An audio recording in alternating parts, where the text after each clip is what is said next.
Antiviral, antifungal, antibacterial, anti inflammatory ఈ 4 property సమృద్ధిగా కలిగి ఉందట అలోవెరా.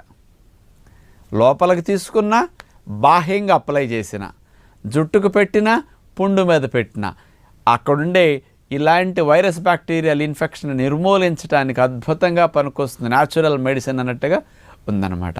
మరి ఇందులో అలాంటి లాభాన్ని కలిగించడానికి ఏ కెమికల్స్ ఉన్నాయని ఆలోచిస్తే salicylic acid, phenols, lupeol, nitrogen, urea, మరి దీంతోపాటు సల్ఫర్, సినామినిక్ యాసిడ్ ఇలాంటి అనేకం చక్కగా ఇందులో ఉన్నాయి అనేది సైంటిఫిక్గా అందించడం జరిగిందనమాట. దీనివల్లే ఇన్ని రకాలుగా వైరస్, బ్యాక్టీరియా, ఫంగస్, క్రిముల నుంచి రక్షించడానికి బాగా అలోవెరా ఉపయోగపడుతున్నదని వాళ్ళు తేల్చడం జరిగింది.